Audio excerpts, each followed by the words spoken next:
गांव के एक छोटे से कोने में रहने वाला रवि एक गरीब किसान का बेटा था।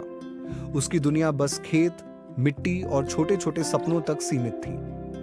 बचपन से ही उसने अपने पिता को धूप में मेहनत करते देखा था, लेकिन उसकी माँ हमेशा कहती थी, बेटा, सोच बड़ी रखोगे तो दुनिया भी बड़ी मिलेगी। रवि पढ़ाई में होशियार था, लेकिन संसाधनों की कमी के कारण उसे अक्सर पुराने फटे पुराने किताबों से ही पढ़ना पड़ता।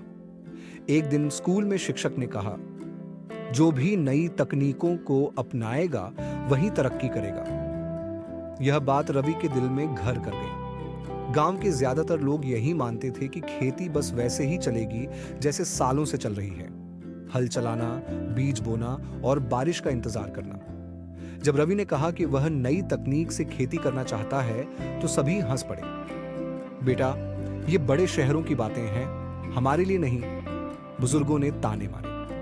पर रवि की मां ने उसे हिम्मत दी। अगर सोच बदलोगे तो हालात भी बदलेंगे। रवि ने पुराने तरीकों को छोड़कर ड्रिप इरिगेशन, जैविक खाद और उन्नत बीजों का उपयोग करने का निश्चय किया। उसने अपने खेत को एक प्रयोगशाला बना दिया। इंटरनेट से जानकारी जुटाई, गांव के बड़े शहर जाकर कृषि विशेषज्ञों से मुलाकात की और नई नई चीजें सीखी। शुरुआत में गांव के लोग मजाक उड़ाते रहे, लेकिन जब कम पानी में ज्यादा फसल उगने लगी, मिट्टी की उपजाऊ क्षमता बढ़ी और लागत कम हुई, तो लोग हैरान रह गए। एक साल बाद जब रवि की फसल दोगुनी हो गई और उसके खेत का अनाज शहरों तक बिकने लगा, तो वही लोग जो उस पर हंसते थे, अब उससे सीखने आने लगे। रवि ने गांव के कई किसानों को नई तकनीकों के बारे में सिखाया और जल्द ही उसका गांव पूरे जिले में स्मार्ट खेती के लिए मशहूर हो गया।